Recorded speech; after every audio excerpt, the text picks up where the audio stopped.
እናንተ ሸክማችሁ የከበደ ወደ እኔ ነው። ማቴዎስ 11 ቁጥር 28 ላይ እናንተ ንዑ ኀቤየ አንትሙ ስሩሃን ወጽቡራን ስሩሃን ወክቡዳነ ጾር ወአነ አርፈክሙ።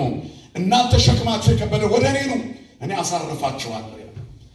የረበናትና የጸሐፍት ፈሪሳውያን ሸክም ጸንቶበት የሚቅበዘበዘውን የእስራኤል ሕዝብ እየተከተለ ቀንበር ሲያነሳ ነበር። ዛሬ ብዙ ቀንበር ተሸክመናል። ማን ያንሳለን? ማን ያንሳለን? መድኃኔዓለም ያንሳለን። በትዳራችን ቀንበር አለ፣ በኑሯችን ቀንበር አለ፣ በስራ ቦታችን ቀንበር አለ። ቀንበር የሌለበት ቦታ የለም። በልጆቻችን፣ በሕይወታችን፣ በቤት በጓዳችን ቀንበር አለ። በማንነታችን፣ በጤናችን ላይ ቀንበር አለ። በሐሳባችን ላይ ቀንበር አለ። እነዚህ ሁሉ ካልተነሱ የሐሳባችን ውጥን ስኬታማ አይሆንም። የተነሳንበት ቦታ ላይ መልሰን እዛው እንቆማለን። የምንፈልግበት አንደርስም።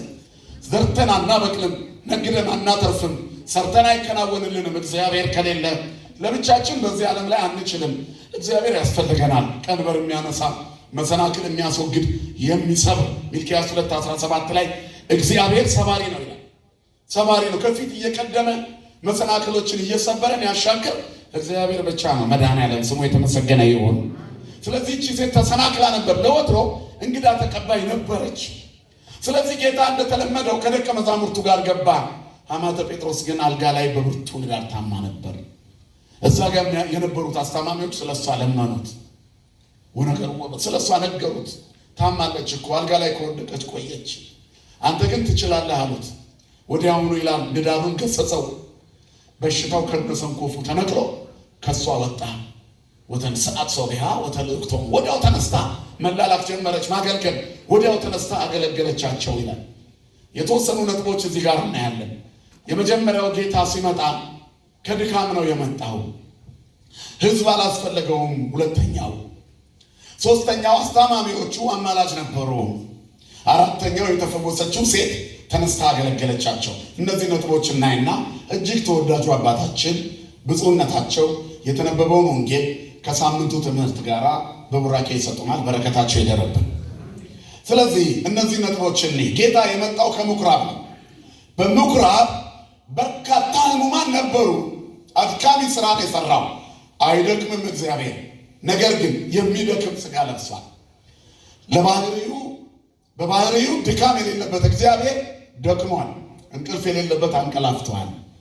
በባህሪው ለቅሶ የሌለበት አልቅሷል። የሰው ስጋ ለብሶ ስለተገለጠ በስጋ ሰው። ስለዚህ በምድር ላይ በነበረበት በስጋ ዘመኑ ከኃጢአት ብቻ በቀር በሰው ልጆች የሚሆነውን ሆኗል። ስለኛ የማይኮነውን ሁሉ ሆኗል። ስሙ የተመሰገነ ይሁን። ስለዚህ ሁሉን ማድረግ የሚችል አምላክ ደክሞት ነበረ። ነገር ግን ደክሞት ሳለ ሰራ። አሁን የተጠራንለት ዓላማ በብዙ ነገር ደክመን ይሆናል። ከዚህ ትንሽ ኪሎ ሜትር እልፍ ስንል እንደምታውቁት ለአረጋውያን መጦሪያ ከወር በላይ ተጥደው ወንድሞቻችን እኛም እየተሳተፍን እየተለመነ ይገኛል። ወደዚህ ወደ 4 ኪሎ ብትሄዱ አዳራሽ ተዘጋጅቶ እየተለመነ ይገኛል። 150 ሜትር ሳንሄድ እዚሁ እኛ ጋር ቦሌ መድኃኔዓለም የገቢ ማሰባሰቢያ አለ። ስራዎች በዝተዋል፣ ደክሞናል፣ ግን አነሰልች። ደክሞን ሳለ እንስራ። የበረከት ጊዜ ላይ ነው ያለነው። ሀብት የመሰብሰብ ጊዜ ላይ እግዚአብሔር ሊያጸድቀን ስለፈለገ ቀኖናችንን በምጽዋት ሊባርክ ሊቀይርልን በዚህ ጊዜ ወጪ የበዛበት በስጋ ገቢ የበዛበት በነፍስ ጊዜ ላይ ነው ያለነው። ማን ይመስገን ወገኖች። መስጠት እንደመቻል ያለ ደግነት የለም፣ ስጦታ የለም። አያችሁ፣ ከማግኘት ነው። ሁለተኛው ከልማድ ኦርቶዶክሳውያን መስጠት ከመሰጠት ጋር ስለሆነ ተሰጥተው ነው የሚሰጡት። ምንም አይሉም። ያቺ መበለቷ ኦርቶዶክሳዊ ተምሳሌት ነች። ምክንያቱም መቀነቷን ያራገፈችው ቤታቸው የሚበሉት የሌላቸው ሰዎች በእግዚአብሔር ቤት ለገቢ እልል ሲባል ያላቸውን ሰጥተው ይወጣሉ። እግዚአብሔርም ጓዳቸውን ሞልቶ ይጠብቃቸዋል። አያችሁ፣ ልምድ ነው። ወይብሰ እምረኪብ ይላል አይደል? መስጠት ከማግኘት ነው። አኮ እምረኪብ ባህቲቱ አላም ልማድ ይላል።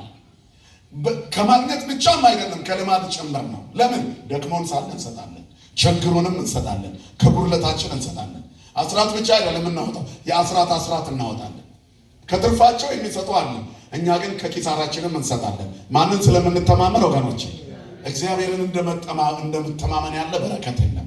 እኔን በመተማመን የሚጠብቁኝ አያፍሩም ይላል። የማንከስርበት ትርፋችን፣ የማናፍርበት ድጋፋችን እግዚአብሔር ብቻ ነው። አያችሁ፣ እግዚአብሔርን ፈልገን እንጸናበት። እሱ ወደ እግዚአብሔር ምንድን ነው የሚለው? ወትጸንዑ ነው አይደል? እግዚአብሔርን ፈልጉት ትጸናላችሁ ነው። በእግዚአብሔር ደስ ይበላችሁ ፈልጉት። የማንጸጸትበት ደስታ በነገራችን ላይ እግዚአብሔር ብቻ ነው። በሕይወታችን በትዳራችን ተጸጽተን እኮ እናውቃለን። ሚስታችን ስትነጫነጭብን ወይም ባሎቻችሁ ሲነጫነጩባችሁ ለዚህ ነው ያገባሁት ብላችሁ ታውቃላችሁ። ኧረ እንደው በቀረብኝ የድሮ ሕይወት ይሻለኛል ተጸጽታችሁ ታውቃላችሁ። በቁርባን ያገባችሁ ትዳር ላይ ጸጸት ገጥሟችሁ ያውቃል እኮ አይደል? በገንዘባችሁ በልብሳችሁ ላይ በገዛችሁት አዲስ ነገር ላይ ተጸጽታችሁ ታውቃላችሁ። በልጆቻችሁ ስትበሳችሁ ምነው ባልወለድኩ ብላችሁ ታውቃላችሁ። እግዚአብሔርን ግን ባላመለኩ ብለን እናውቃለን? መልሱልኝ እስኪ። እንደምን አመሻችሁ ብለን እናውቃለን? ንገሩኝ እንጂ ያንተ ባልሆንኩ ብለን ነው እናውቃለን? እናውቃለን። አንጸጸት። እግዚአብሔር የማንጸጸትበት ጥጋችን ነው። ሁል ጊዜ ደስታችን ነው። በማመናችን እንረካለን። ቢጎድልብን እንኳን ተመስገን ከአፋችን አይጎድልም። ምክንያቱም እኛ ክርስቲያኖች ነን። ምኖች ነን? እኛ ክርስቲያኖች ነን። ስለዚህ ክርስቲያን አይጸጸትም። በስራዎቹ ውስጥ ሁሉ ሁለንተናው ይሰጣል፣ የተሰጠ ይሰጣል። ስለዚህ ደክሞት ሳለ ይሰራል። ይሄ ከክርስቶስ ያገኘነው ጸጋ ነው ነው መልእክቱ። ደክሞት ነበር። በርካታ ሕዝብ ይጠብቀው ነበር። ልብ አድርጉ። ስለ ሕመሙ የጻፈው ሉቃስ ነው። ሉቃስ ባለመድኃኒቱ ለባለመድኃኒቱ ሉቃስ በሽታን አጋኖ መናገር አስፈላጊ አልነበረም። ግን ሕመሙ መድኃኒት የለውም። ብርቱ ንዳድ ያለው ሉቃስ ነው። ሉቃስ ሐኪም ነው። ሐኪሞች በሽታ አያጋንኑም።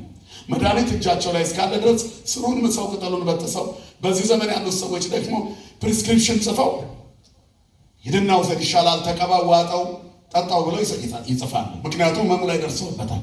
ያልተደረሰበት ከባድ ነው፣ ንዳድ ነው፣ መንዘፍዘፍ ነው። የደዌው መነሻ አይታወቅም። ብርቱ ንዳድ አለ። ሐኪም ያጋነነው ንዳድ ከባድ ነው። ለሰው የማይቻል ለማን ይቻላል? ለማን ይቻላል? አይቻልም የሚለውን ሐሳብ ከጭንቅላታችሁ መዝገበ ቃላት ፋቁት። እዚህ የተገኛችሁት የነፍሳችሁን ልትወጡ ነው። ሙሉውን ቤተክርስቲያን ስሩ ያለን የለም። ጭንቅ ይለናል። የሁሉ እኔ ብሰጥም አያልቅም የሚል ሰው አለ። ስጥ ያልቃል። ድንጋይ ወርውሮ መቅደስ ስለተሰራ የጸደቀ ሰው አለ። እግዚአብሔር ከአንተ የሚፈልገው ያንተን ልክ ነው። ከአንቺ የሚፈልግ ያንቺን ልክ ነው። ከኔም የኔን ልክ ነው የሚፈልገው። የልካችንን እንስጥ። ከልካችን በላይ ማያስጨንቀን። ስለዚህ ቀድመን አንሰች። የማያልቅ ተጀምሮ የማያልቅ የለም። ሁሉ ያልቃል። የልብ መዘጋጀት ከሰው ነው። የምላስ መልስ ግን ከማን ዘንድ ነው? ንገሩኝ እንጂ ከእግዚአብሔር ዘንድ ነው። አያችሁ። ስለዚህ እኛ እንጀምራለን። ማን ይፈጽምልናል? እግዚአብሔር ይፈጽማል። በመንፈስ ተጀምሮ ያላለቀ ነገር የለም። ይሄ ስራ መንፈሳዊ ስራ ነው። ትልቅ መቅደስ ምናልባት ዓለም ሁሉ ከሚጎበኛቸው ወደፊት በረከት ከሚያገኝባቸው መቅደሶች አንዱ ነው። ወደ ምዕራቡ ጉዞ የሚያደርገው ሰው ሁሉ በጉልበቱ ተንበርክኮ መንገዴን በሰላም አቅናልኝ ብሎ ተናግሮ ከተማዋን ተሻግሮ የሚወጣበት ትልቅ መቅደስ ነው።